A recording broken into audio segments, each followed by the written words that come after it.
However, I am not online because I live in Ely in the woods for most of the summer. So I can get on the phone, but getting on the internet's tough.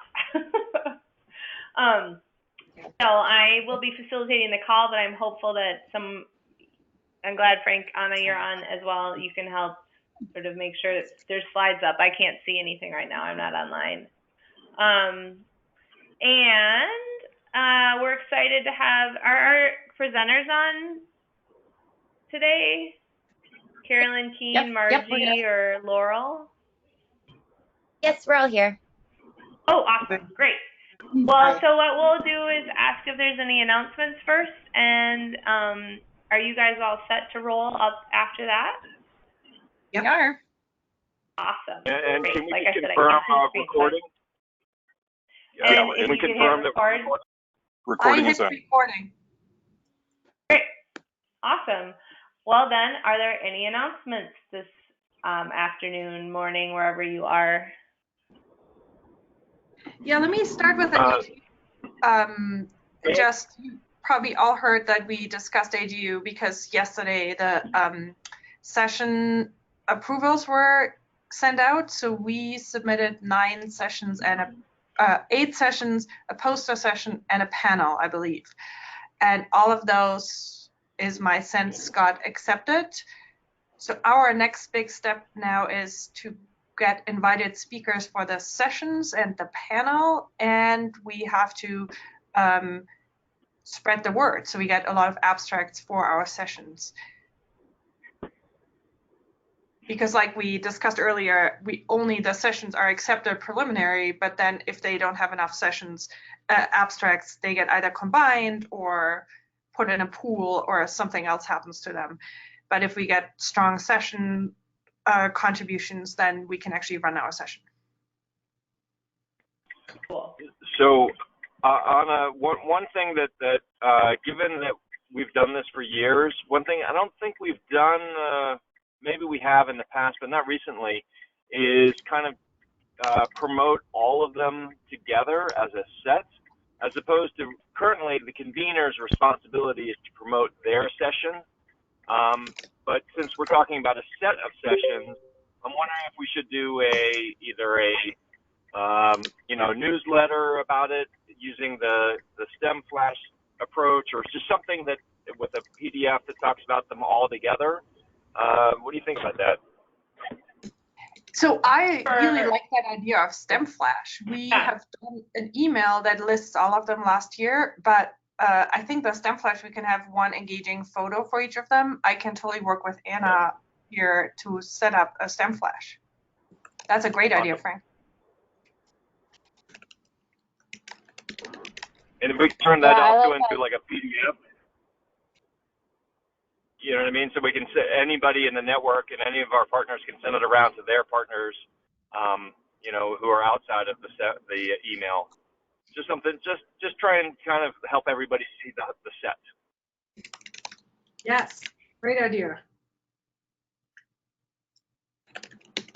Yeah, well, it would be cool to do think about it too, like some deliberate outreach, because we all know a lot of folks in the DC area that maybe don't always attend AGU, but if we were able to sort of show this cohesive strand of opportunities for them to connect with work that they're our work, it would be cool to think of some outreach strategy in that respect as well, and even down to teachers and schools, people that are more in education systems too. Yep. We get to that point.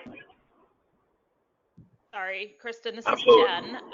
I totally agree with everybody. And the other added benefit is that acting as a group helps continue to brand clean and get our name out there as a network. And so I think that really strengthens us as a network to see this kind of collective work and outreach as opposed to that individual. So just that there's the added benefit of that continued branding as a group. Yeah, totally, Jim. That's a good. Okay. One other thing that we're gonna have to struggle with, because our team at NOAA is struggling with this, is with the new algorithms and Facebook that preference people as opposed to organizations. And that if we as individuals are going to have to promote these on our personal threads as opposed to our professional threads, if they're going to get any traction. If that's valuable at all, but we just have to think of some new algorithm approaches in social media. It's just doesn't work the way it used to.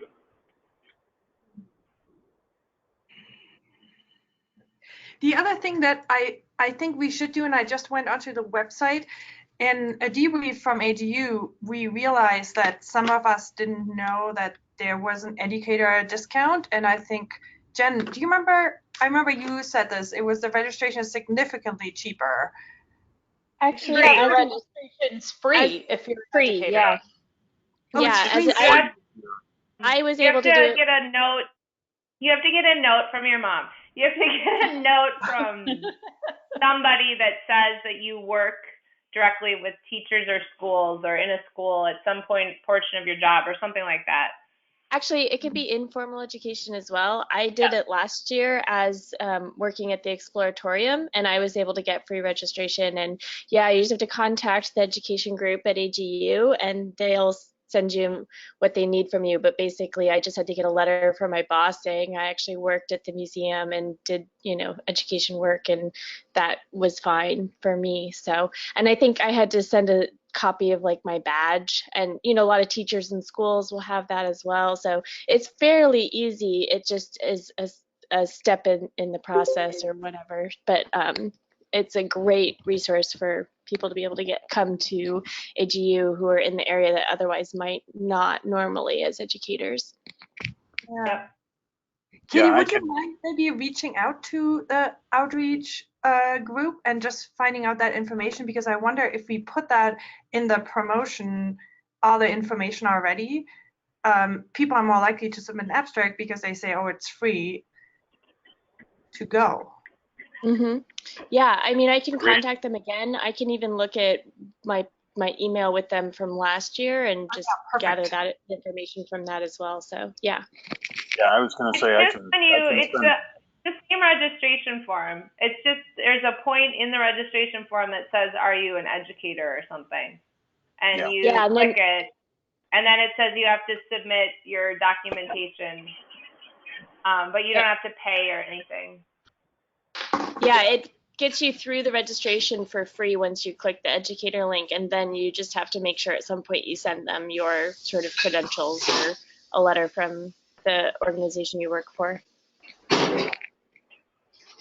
Perfect. We'll add this to the newsletter. That's good.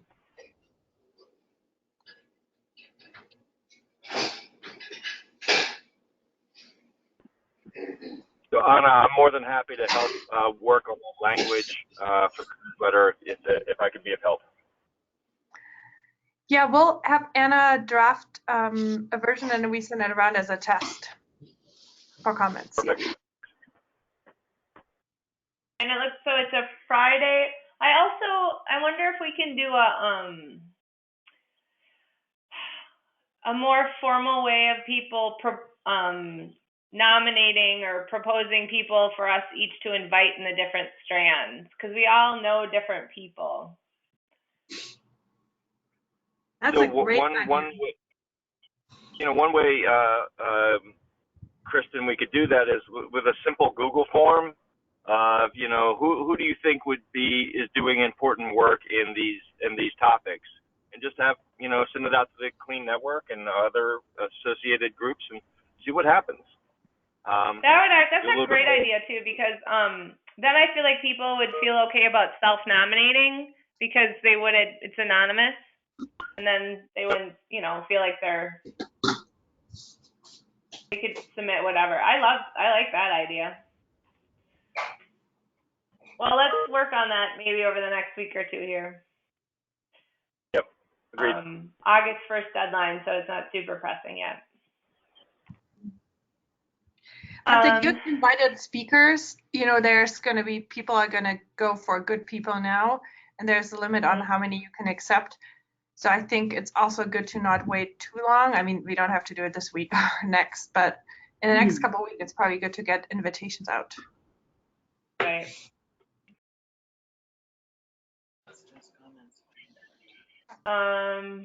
Well, do we need to set a call, Anna, do you think, for like all the folks that are convening to remind everyone what that means? Like How about I send an email to everyone, all the conveners, and we'll see if there's a lot of questions coming up and we can then schedule a call. Okay, sounds good. But maybe we can do it via email. Okay, cool. Perfect. Okay. Is there any other announcements?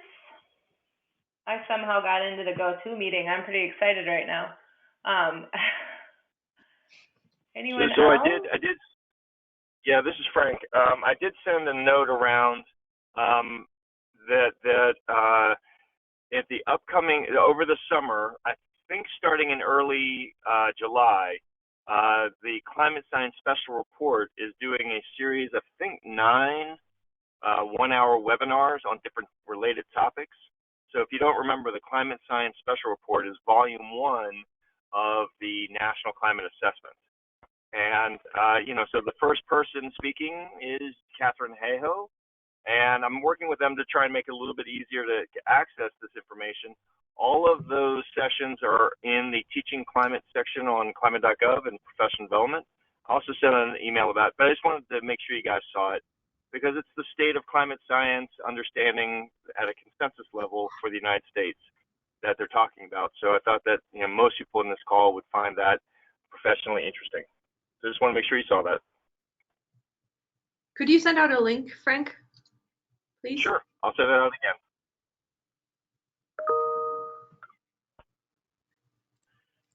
Cool. All right, any other announcements? All right, well then, I would love to turn it over to our speakers today who are going to be presenting on Kahoot games for climate change education. So if you guys want to introduce yourselves and take it away, are you sharing a screen or?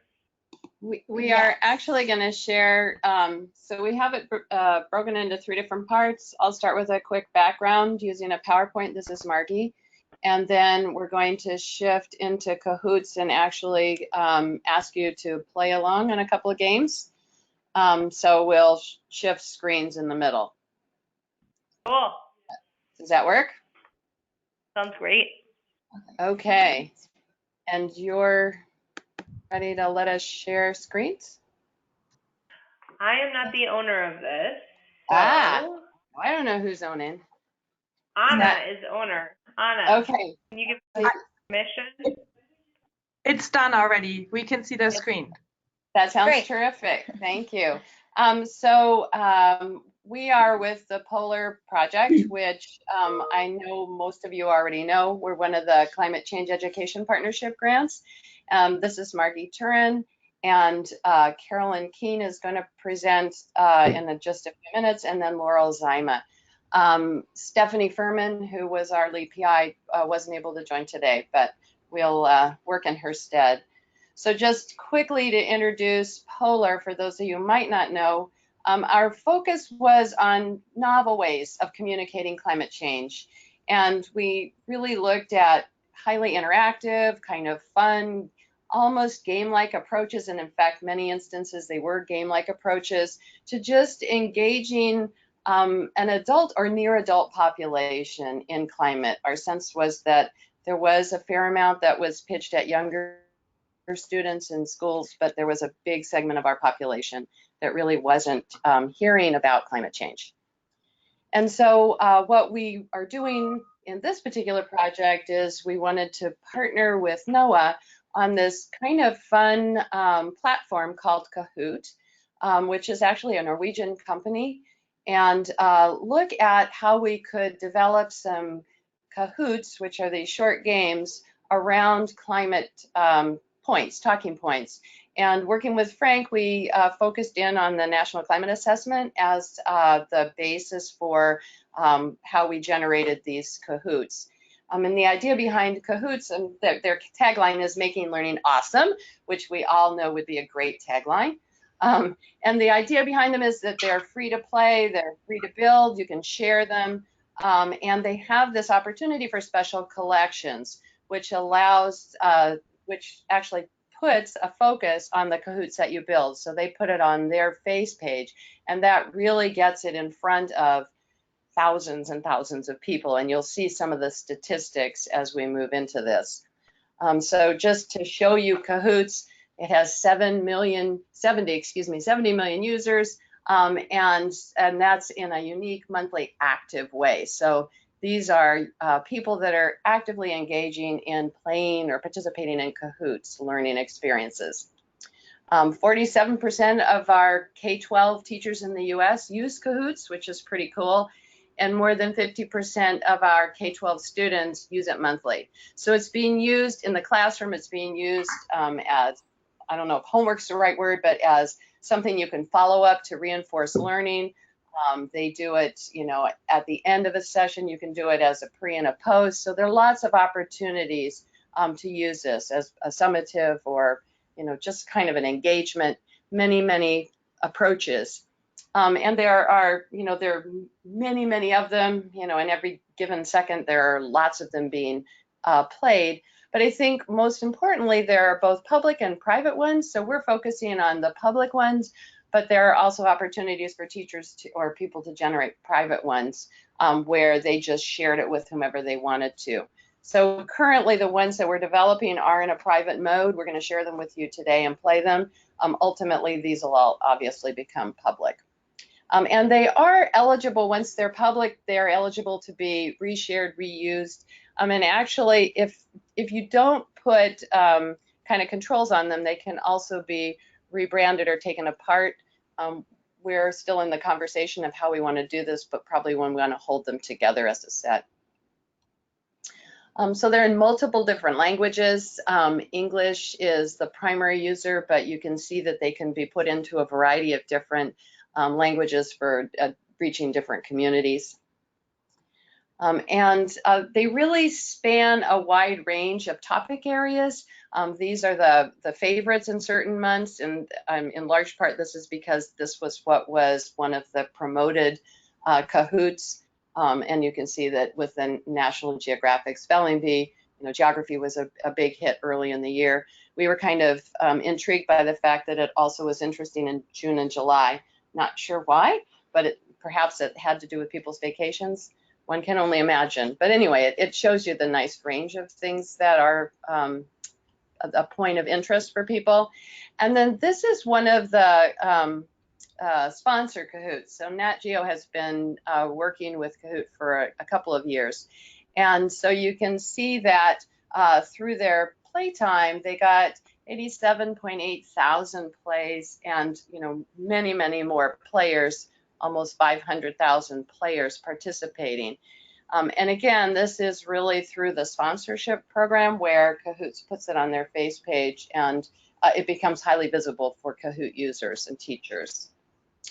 And just to kind of look at the background on that, there are teachers who run this in their classroom, but there are also, was also picked up and played in social settings. So just because the intended audience was for a school group, it doesn't mean that it stays there. These things end up in gameplay, in parties, in, you know, just in small group environments, in any kind of place that you can imagine. They are used, which is kind of nice. They take on a bit of a life of their own. And they're really played all around the world. And because we're not actually branding this as part of the National Climate Assessment, so it's really coming in with the name of NOAA and climate, that means that we would hope that it would be picked up and played in a variety of other locations rather than just US-centric. And we're certainly pitching the questions in a much more generalist way. So, you know, that would be an ultimate goal for us. As part of our work with Kahoot, we introduced Craig, who's our contact to a variety of different groups, NOAA being one. But AMNH was another, American Museum of Natural History. And so they got very excited about it and decided as part of Earth Day that they would launch their own Kahoot series and do it in a way that it was promoted through Kahoot. They focused on their ology, which is a science student program, science for young people, and they built a set of 10 questions around a whole range of different sciences, so marine biology, biodiversity, etc. And the way that Kahoots works is you set up these series and then they rotate, they pick up 3 that they put on their homepage for a period of time, and then they rotate those through and pick up another 3 so that 9 of them become profiled during the course of your campaign. Campaigns last about a month to 6 weeks. So this launched on Earth Day, and you can see that from then until yesterday, there were 838,000 players, which is remarkable.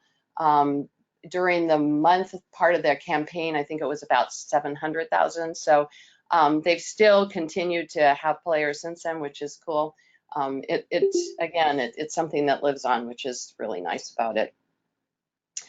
This was launched as part of Earth Day, as I mentioned. Our focus for the Climate Kahoots is that we would launch them towards the beginning of school so that they would be picked up as a part of back to school thinking, and we would be focusing on what's in the 2014 National Climate Assessment, with the thought that as the 2018 one comes out at the end of the year, that there could be an update done. So this would be kind of a platform and a kind of build the excitement towards the new release of the 2018. So again, it would be around, I think that AMNH really benefited from theirs being launched around Earth Day, and we're hoping that ours would have the same opportunity being launched towards the beginning of the school year. Something where teachers could look for, something to just kind of get kids excited and engaged. EdTech has done an assessment looking at these top products, and you can see that Kahoot comes out not only as number 5 on all the products, but as the top rated assessment tool, which is pretty cool. So it's something, as I said, could be used in a formative or a summative assessment by teachers, which makes it fairly versatile and nice. Again, we're focusing on the National Climate Assessment and on the 2014 version. And what we've done is kind of mine it a little bit and look at what are the different parts of the report and what we might want to use to pose our questions. And so we came down with these 9 main categories, and we're going to try and demo 2 of them today, the Climate 101 and the oceans. The ones that are underlined are ones that we've already got so pretty good headway of work on. We're flexible, so if there are things that somebody felt we weren't addressing or that they thought would be a really good category, we're certainly happy to hear your thoughts on that, because we are, as I said, flexible. And then lastly, Frank had suggested he really was interested in the Yale program on climate communications, their survey. And there is a way of doing not just a game, but also doing a survey in Kahoots. And so we've taken some of those questions and built them into a survey, and we'll show you just a screen clip of that in a minute. But it's a way of reaching a whole different demographic than perhaps was, hopefully a different demographic than what was reached in Yale. I can't imagine it would be exactly the same. So, and then just to show you, so this is playable on a smartphone. You can play it on tablets. You can play it on a computer as well. But in a kind of a teacher-led way, and again, we'll show you how this works. The questions are posed, you answer, and then at the end, you actually get your own results back, and you can go through and see what you got wrong, what you got right. So that's the round 1s on the screen on the left-hand side. And then on the right-hand side, we have how you compare to the rest of the class. So, and of course, this was just one person because we just wanted to show you, so it's not very informative. But in terms of if you were playing in a class, you would get your score, how did I rate compared to them on each question. So you could, and this is great for teachers as well, because then they can get a sense of what are the places that my students really are struggling, where are some areas that I could focus my my teaching, what do they already know, so let's not worry about that, and we'll, you know, kind of move to the next level. So it provides some really nice background information for the teacher. The other thing that can happen is that, and actually will happen, is that Kahoots is able to reach out to teachers after the fact. So they have a subset of teachers that they can reach back to and ask them a set of questions after the campaign. And so we're able to put our own questions into that, and they have a set that they ask as well. So we could get some feedback from the teachers as to how this went, what were some of the things that they really liked about it, where were places that they would suggest that we change it. And that would be useful for the launch for the 2018 National Climate Assessment. So it's all kind of building.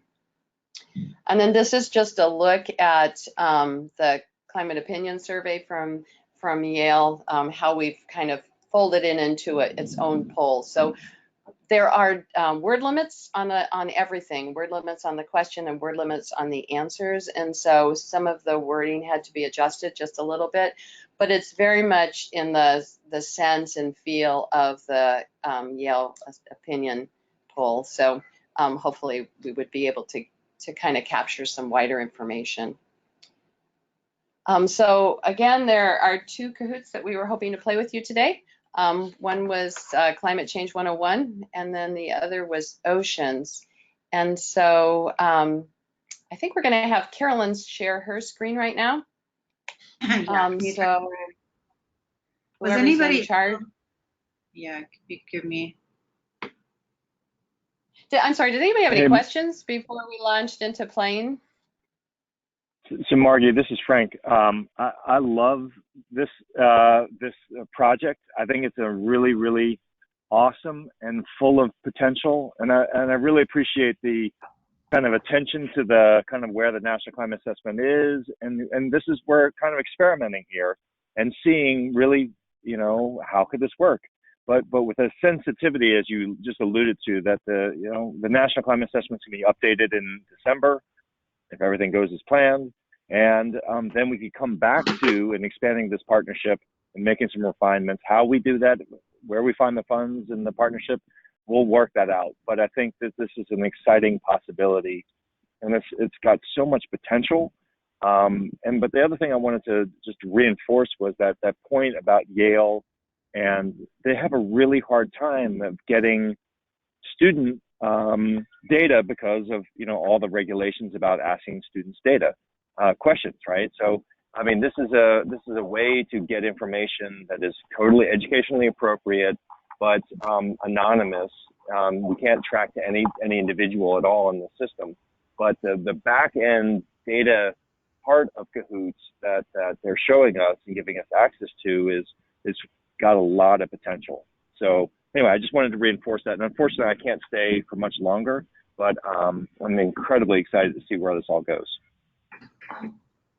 Okay, well, let's go ahead and play the Climate Change 101. Can you see me? Can everybody see me? Yes.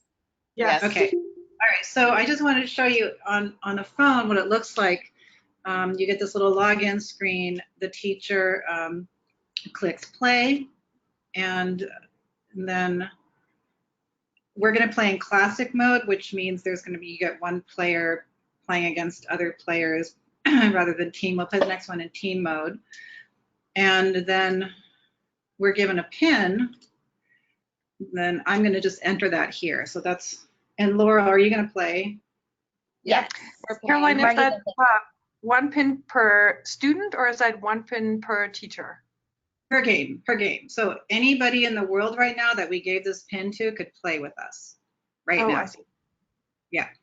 But we could give, if I was to play with my students, I wanted to play against a group in, I don't know, Boston, I could just have, that pin could just be our students and their students? Yep. Yes. Awesome. That connects everybody playing this game. So then I get to enter my nickname. I'm just going to put C and go. Before we go, I want to say real quickly, we're doing 12 questions per set. We just think that's a good number. For each set, we're having one question on how do we know about this, and then another one on what can we do about it, or what are we doing to make it better. We're trying to include one short video, so you'll see that the video is going to be muffled to you because you're hearing it through my computer speaker. But if you were playing it in person, it would be clear. And yeah, as Margie mentioned, there's 95 characters per question, 60 per answer, so that kind of has limited the way we've been able to phrase things. So just keep that in mind. We're going to play straight through this, and then we'd love to have your comments. Okay, so starting now.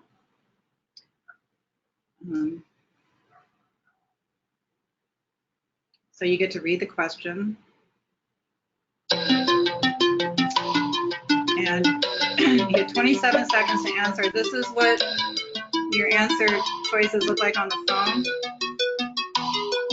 So I'm going to choose one.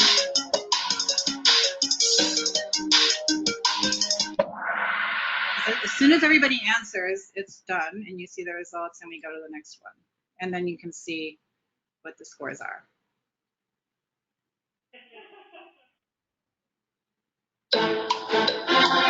The music is not our choice, it comes with the game. Again, this is what it looks like.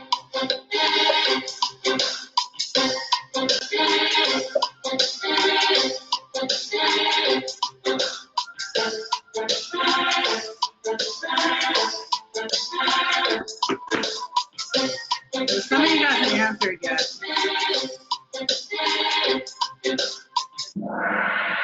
It won't stop until everybody answers or the time runs out. And there's the scoreboard.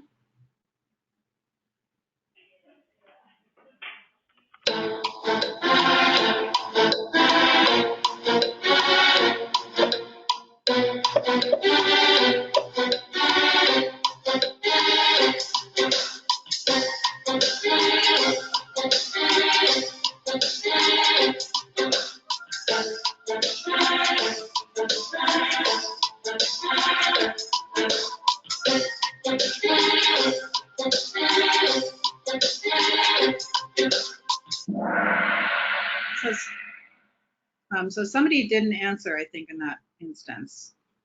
I think maybe somebody dropped off playing, which means that we're going to run out the clock on everyone, but just so people know.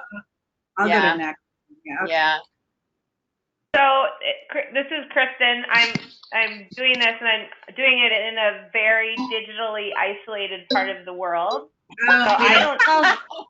So a question does not come up. All I see are colored squares. Well, you should look at my screen. So that's why you have to see my screen. So you're not going to both at the same time. If you're not screen sharing, you can't really play.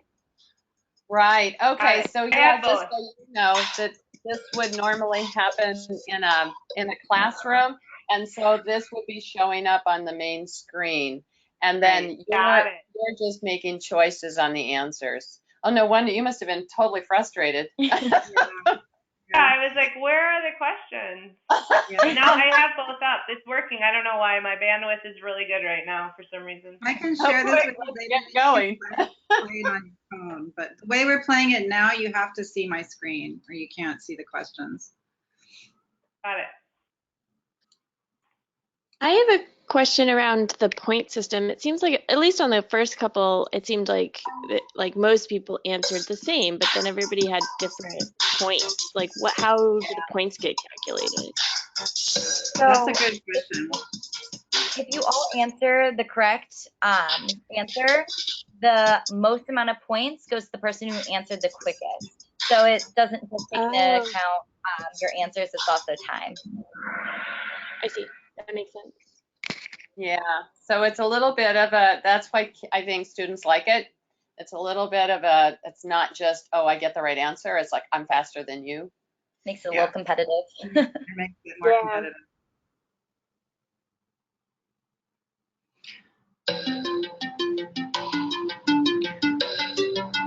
So, and when all answer choices are accurate is the correct answer, that's the only correct answer. So again, this is what it looks like.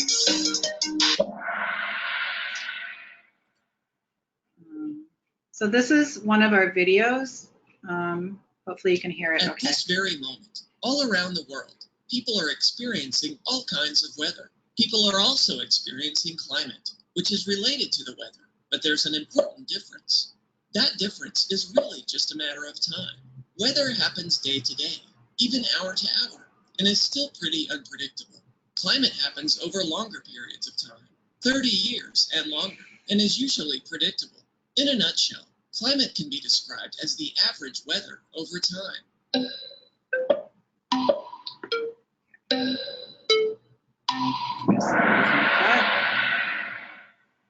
And so you see on that one that the clock doesn't start till the video's done. Yeah.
We're gonna have a whole set on this too, but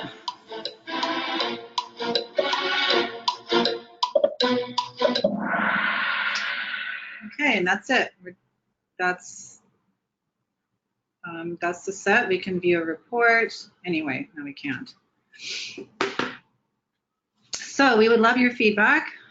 Can everybody hear me? Uh-oh. Yeah, we can hear you. So that's the very basic one.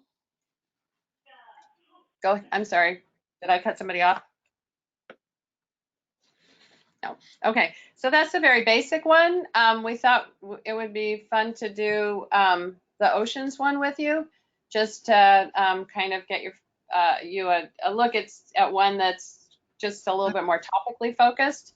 Does that work okay? It's still 1:40, so I think we have time, right? Yeah, absolutely. Okay. Do you want to do that one too, Carolyn? And Sure. Laurel talk, or do you want to, since you're already on the screen? Why don't you talk and I'll play it. So here we go. Ready, everybody? Carolyn, can you put the code again in the chat box? Yes. My yes. computer was slow, so I missed the code and then I couldn't. I can't find my, maximize my go-to meeting thing. Where the heck did it go? So I'm going to tell you the pin. If you read out the code, I'll put it in the chat. Okay. All right. Oh, okay. Oh, did we want to do team mode this time? Just so yeah, let's do team mode. Oh, so there's another way of playing, which is team mode. Oh, sorry, you go. It's okay. So basically, this would be in the scenario where there are a couple students that only have one iPad or one phone, so they work together. There is actually 5 seconds before the actual answer time starts where there's no music playing, and it is supposed to allow the team members to discuss the question, and then the 30 seconds starts to answer. So in this, you would just put the pin in that you see on the screen. Can you say the pin, Laurel? Because yes, 6581229. Then it's going to prompt you to create a team name. Just make mine polar. And you just add the members of your team.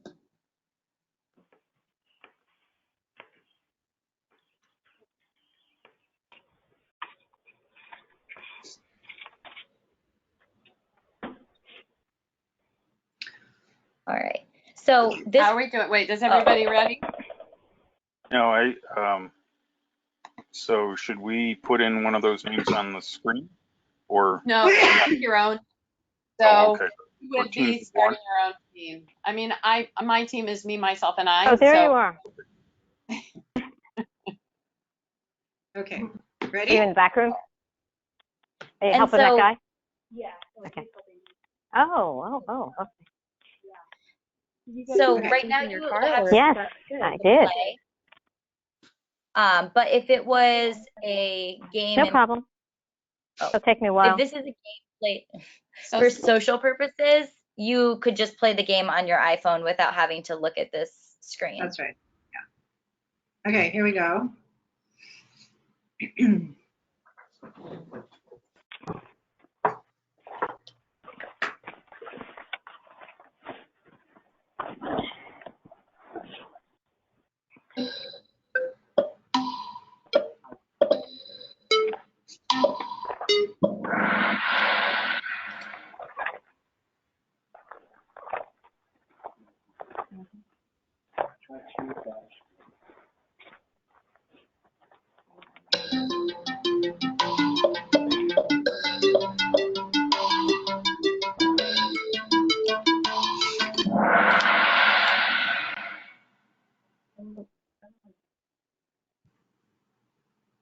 So this is the 5 seconds for team talk is what it says before you can answer.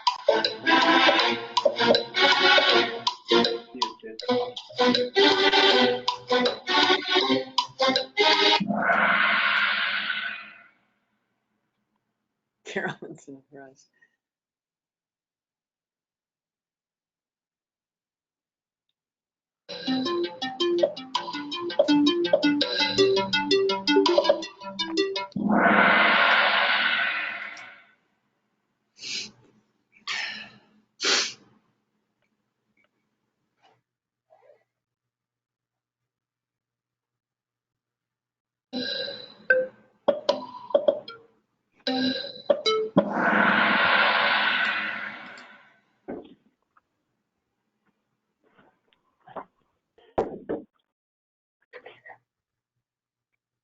So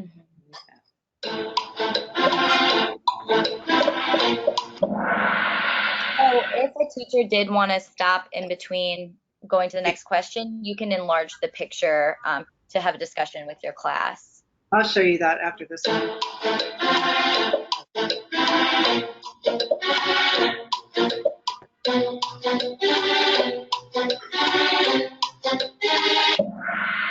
So I can show the media if you want to discuss it.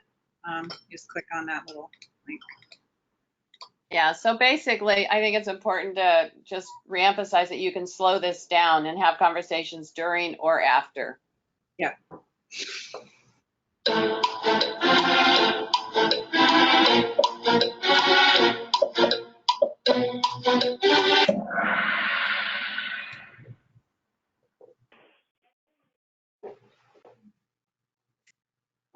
Is ocean acidification. The ocean absorbs about 1/3 of the carbon dioxide that spews forth from our cars, factories, power plants, and airplanes. That's over 22 million tons of CO2 a day.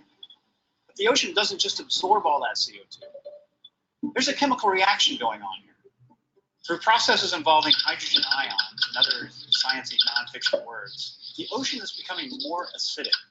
And that, in turn, is eroding the shells of vital marine species, including clams, oysters, urchins, and pteropods.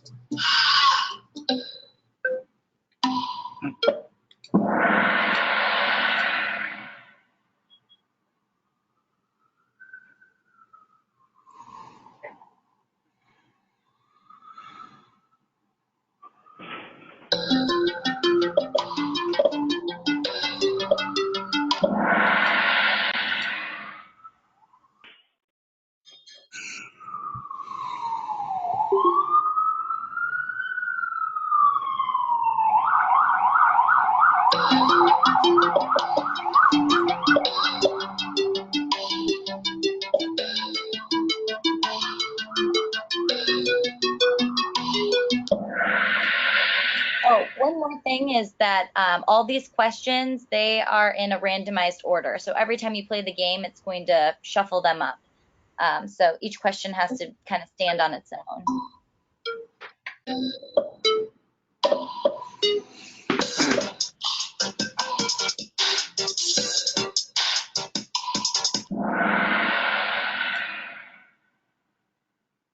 All right.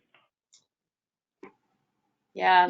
So I think that randomization point is an important one because we had spent a lot of time building out thought processes through the Kahoots when we first started.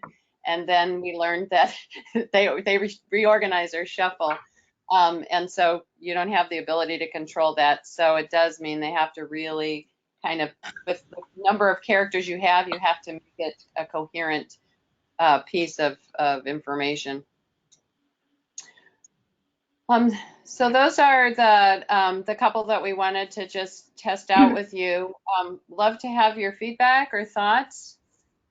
And can you unshare my screen? Because I'm not able to do it. Or can anybody do that? I completely lost my GoToMeeting dialog box. Very strange. I'll do that. Thank you. Well, this is Wendy, and I'll just say that that was my very first Kahoot, and I installed the app as the call was starting, and it was easy enough so that I played with like 1 minute warning, and that was awesome, and I'm totally excited and thrilled you guys shared this with everybody. Great. Oh, cool. Thanks. That's great. So I think that this is building on actually the conversation at the start about, how to build the interest for AGU and how to share all this. I think that for this to be really a neat opportunity, if we can all share it as it gets launched in the beginning of the school year, we can use it as an opportunity to build interest and enthusiasm towards the 2018 release. It's such great documents, the National Climate Assessment. They're so accessible and they're such wonderful teaching tools. This is a way to kind of get people there. It would be terrific.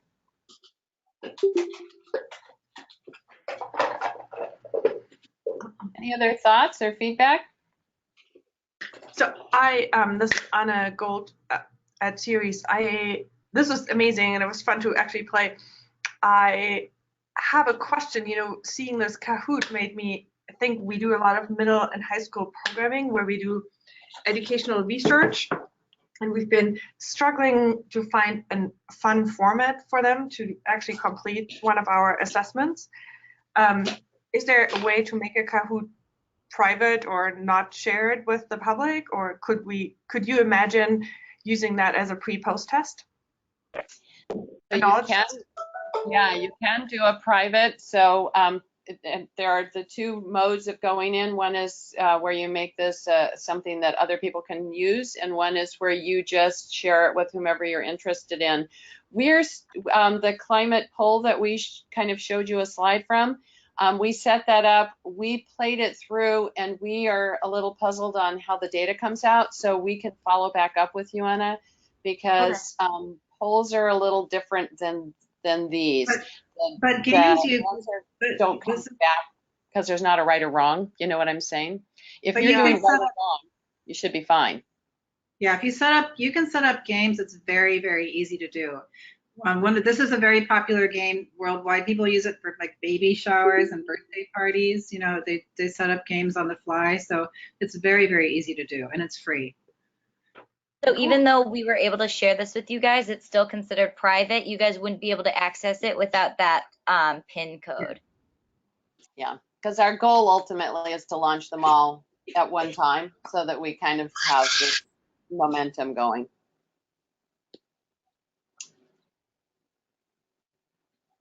That's great. Thank you. Yeah, you're very welcome. Okay.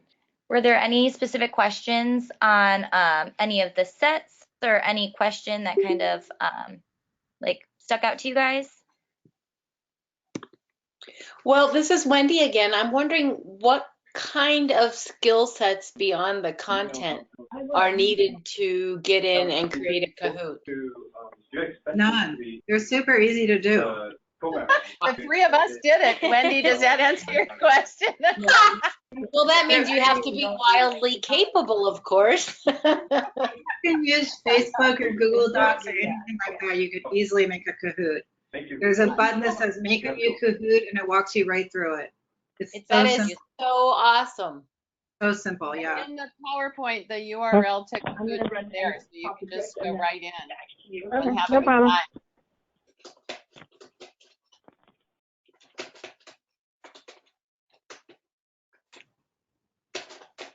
Any other questions folks have? Well, thank you guys, and if anything pops up and you want to shoot us an email, Thank please you. do. Awesome. Thank you so Okay, much. well, all right, everyone have a great day. We'll see you next week. Thank you. Thanks, everyone. Thank Bye. you. Bye. Bye. Thanks, everyone. Thank Bye. you.